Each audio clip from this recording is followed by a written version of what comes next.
91,000 crore fab ಕಟ್ಟಕತ್ತಾರ. 50,000 wafer generate ಮಾಡೋಷ್ಟು ದೊಡ್ಡ ಫ್ಯಾಬ್ ಕಟ್ಟಕತ್ತಾರ ಗುಜರಾತ್ ಅಲ್ಲಿ. Can you just imagine that is happening in India. Fab is there in India. Oh my God. 2000s ಅಲ್ಲಿ software ಹೆಂಗ್ boom ಆಯ್ತು, next few years ಅಲ್ಲಿ semiconductor industry ಇಂಡಿಯಾಲು ಕೂಡ ಅಷ್ಟೇ ಬೂಮ್ ಆಗುತ್ತೆ. ಅವಾಗ 2000s ಅಲ್ಲಿ ಏನಾಯ್ತು, ಐಟಿ ಬೂಮ್ ಆಯ್ತು. ಈ ಯುಎಸ್ ದೊಡ್ಡ ದೊಡ್ಡ ಕಂಪನೀಸ್ಗೆಲ್ಲ ಜನ ಬೇಕಿದ್ರು, ಇಂಡಿಯಾಲಿ ಹೆವಿ ಜನ ಇದ್ರು. ಅವ್ರಿಗೆ ಒಂದು ಲ್ಯಾಪ್ಟಾಪ್ ಕೊಟ್ಟು ಅವ್ರಿಗೆ ಸ್ವಲ್ಪ ಕೋಡಿಂಗ್ ಗೊತ್ತಿದ್ರೆ ಎಲ್ಲರೂ ನುಗ್ಬಿಡ್ತಿದ್ರು ಸಾಫ್ಟ್ವೇರ್ ಕಡೆ. ಹಂಗೆ ತಾನೇ ಸಾಫ್ಟ್ವೇರ್ಗೆ ಎಲ್ಲರೂ ಹೋಗ್ತಾ ಇದ್ದು, ಫುಲ್ ಪೀಕ್ ಆಗೋಗಿತ್ತು. ಯಾಕೆ ತುಂಬಾ ಜನ ಅವಾಗ ಹಾರ್ಡ್ವೇರ್ ಹೋಗ್ಲಿಲ್ಲ ಅಂತಂದ್ರೆ, ಅವಾಗ ಇಂಡಿಯಾಲಿ ಅಷ್ಟೊಂದು ಹಾರ್ಡ್ವೇರ್ ಅಪರ್ಚುನಿಟೀಸ್ ಇರಲಿಲ್ಲ. ಏನಕ್ಕೆ ಅಂತಂದ್ರೆ ಅವಾಗ ಫ್ಯಾಬ್ ಕಟ್ಟೋಷ್ಟು ಇಂಡಿಯಾಲ್ ದುಡ್ಡು ಇರಲಿಲ್ಲ. ಬಿಕಾಸ್ ಫ್ಯಾಬ್ ಕಟ್ಟಬೇಕು ಅಂತಂದ್ರೆ it take 10 to 20 billion, huge investment. And we were still in this licence raj era ಅವಾಗ. ಓಕೆನಾ, we were just use to still progressing ಅಲ್ಲೇ ಇದ್ವಿ. So it was capital heavy hardware ಅನ್ನೋದು, ಟ್ಯಾಲೆಂಟ್ ಹೆವಿ ಅಲ್ಲ. We always had talent, but ನಮ್ಮ ಹತ್ರ ಅಷ್ಟೊಂದು capital ಇರಲಿಲ್ಲ ಅಂತ ಅಂದ್ಬಿಟ್ಟು ನಾವು ಅಷ್ಟೊಂದು ಮುಂದೆ ಹೋಗಕ್ಕಾಗಲಿಲ್ಲ ಹಾರ್ಡ್ವೇರ್ ಅಲ್ಲಿ. ಸೊ ಎಲ್ಲರೂ ಸಾಫ್ಟ್ವೇರ್ ಹೋದ್ರು.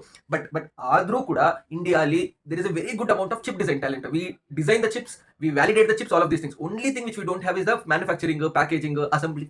ಇಂಡಿಯಾಲಿ ಇರಲಿಲ್ಲ. ಇವಾಗ ಅದು ಬರ್ತಿದೆ. That is just booming. ಯಾಕಂದ್ರೆ ನೆಕ್ಸ್ಟ್ ಫ್ಯೂಚರ್ ಅಲ್ಲಿ ಎಐ, ರೋಬೋಟಿಕ್ಸ್, ಸ್ಪೇಸ್, ಡಿಫೆನ್ಸ್ ಎಲ್ಲ ಅದೇ. ಎಲ್ಲದಕ್ಕೂ ಚಿಪ್ಸ್ ಬೇಕು. And moreover all of a sudden ಏನಕ್ಕೆ ಹಾರ್ಡ್ವೇರ್ ಬೂಮ್ ಆಗುತ್ತೆ ಅಂತ ಏನಕ್ಕೆ ಹೇಳ್ತಿದ್ದಾರೆ ಅಂತಂದ್ರೆ, India has announced India semiconductor mission already 21 billion plus projects approve ಮಾಡಿದೆ. ಓಕೆನಾ, already lot of fabs are coming. Tata fab ಬರ್ತಿದೆ ಗುಜರಾತ್ ಅಲ್ಲಿ, ಮೈಕ್ರಾನ್ ಫ್ಯಾಬ್ ಬರ್ತಿದೆ, ದೆನ್ ಟಾಟಾ ಒಸೆಟ್ ಫ್ಯಾಬ್ ಬರ್ತಿದೆ ಇನ್ ಅಸ್ಸಾಂ. ಇಷ್ಟೊಂದು ಬರ್ತಿದೆ. ನೆಕ್ಸ್ಟ್ ಲೆವೆಲ್ ಗುರು. ಇಷ್ಟಕ್ಕೂ ಟ್ಯಾಲೆಂಟ್ ಬೇಕು. ಅದಕ್ಕೆ ಇಂಡಿಯಾಲೇ ಇರಬೇಕು ಅವರು. ಯಾಕಂದ್ರೆ ಬೇರೆ ಕಂಟ್ರೀಸ್ ಇಂದ ಇಲ್ಲಿ ಬಂದು ಇಲ್ಲಿ ಕೆಲಸ ಅಂತೂ ಮಾಡಕ್ಕಾಗಲ್ಲ. ಅವ್ರು ಬಂದ್ರೇನು ಹೇಳ್ಕೊಟ್ಟು ಹೋಗ್ತಾರೆ. ಅದಕ್ಕೆ ಇಂಡಿಯಾಲಿ ಟ್ಯಾಲೆಂಟ್ ಇರಲೇಬೇಕು. ಅಂಡ್ ಜಿಯೋ ಪೊಲಿಟಿಕ್ಸ್ ಆಂಗಲ್ ಇಂದ ಯೋಚನೆ ಮಾಡಿದ್ರೆ 2021 ಅಲ್ಲಿ ಹೆವಿ ಗ್ಲೋಬಲ್ ಚಿಪ್ ಶಾರ್ಟೇಜ್ ಆಗ್ಬಿಟ್ಟಿತ್ತು. ಪ್ಲಸ್ ಅದು ಯುಎಸ್ ಚೈನಾ ಟೆನ್ಷನ್ ನಡೀತಿತ್ತು. ಸೊ ಇವಾಗ ವರ್ಲ್ಡ್ ಗೆ ಏನಾಗ್ತಿತ್ತು ಅಂತಂದ್ರೆ, ಚಿಪ್ಸ್ ಬೇಕು ಅಂತಂದ್ರೆ ಅವಾಗ ಚೈನಾ ಹತ್ರ ಹೋಗಬೇಕು, ಅಂದ್ರೆ ತೈವಾನ್ ಹತ್ರ ಹೋಗಬೇಕು. ಬಟ್ ಇವಾಗ ಅವರಲ್ಲಿ ಏನಾದ್ರು ಜಗಳ ನಡೀತಿದೆ, ನಾವು ಚಿಪ್ಸ್ ಕೇಳಕ್ಕಾಗಲ್ಲ. ಸೊ ಅವ್ರಿಗೆ ಬೇರೆ ಕಂಟ್ರಿಯಲ್ಲಿ ಮೈನ್ ಆಗಿ ಇದರ ಇರಬೇಕಿತ್ತು, ಬ್ಯಾಕಪ್ ಆಪ್ಷನ್ ತರ ಇರಬೇಕು, ಇಲ್ಲಾಂದ್ರೆ ಮೈನ್ ಪ್ರೊಡಕ್ಷನ್ ಇರಬೇಕು ಅಂತ ಅಂದ್ಬಿಟ್ಟು. So world thought that okay, India is a good place to invest ಅಂತ ಅಂದ್ಬಿಟ್ಟು. Is one reason. And second reason is even India's government is bringing with lot of initiatives. ಓಕೆನಾ, so software wave ಅನ್ನೋದು already ಆಗ್ಬಿಟ್ಟಿದೆ. ಇವಾಗ next ಬರೋ wave ಬಂದ್ಬಿಟ್ಟು hardware wave. ಓಕೆನಾ, is just starting ಆಗ್ತಿದೆ. So timing is the opportunity ಅಷ್ಟೇ. ಈ ಟೈಮಿಂಗ್ ಅಲ್ಲಿ ಎಲ್ಲರೂ ಸಖತ್ತಾಗಿ ಲಾಕ್ ಆಗಿ ಕಲ್ತ್ಬಿಟ್ರೆ ನೆಕ್ಸ್ಟ್ ಲೆವೆಲ್ ಗುರು. ಒಳ್ಳೆ ಸೇಮ್ ಅವಾಗ ಹಾರ್ಡ್ವೇರ್ ಸಾಫ್ಟ್ವೇರ್ ಎಷ್ಟು ಡಿಮ್ಯಾಂಡ್ ಇತ್ತು, ಇವಾಗ ಹಾರ್ಡ್ವೇರ್ ಅಷ್ಟು ಡಿಮ್ಯಾಂಡ್ ಇರುತ್ತೆ. ಒಳ್ಳೆ ಪ್ಯಾಕೇಜಸ್ ಇರುತ್ತೆ.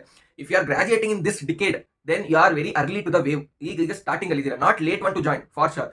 India mastered softwares timing correct ಆಗಿ. ಇಂಡಿಯಾಗೆ ಗ್ರೋ ಆಗೋ ಟೈಮಲ್ಲಿ ಐಟಿ ಅಪರ್ಚುನಿಟೀಸ್ ಎಲ್ಲಾನು ಬರ್ತಿತ್ತು ಇಂಡಿಯಾಲಿ. ಪ್ಲಸ್ ನಾವು ಟಿಸಿಎಸ್, ಇನ್ಫೋಸಿಸ್ ದೊಡ್ಡ ದೊಡ್ಡ ಕಂಪನಿ ಎಸ್ಟಾಬ್ಲಿಷ್ ಮಾಡಿರೋದ್ರಿಂದ. So India mastered softwares timings. Now hardware clock. This is really a good opportunity. So follow for more updates, more things.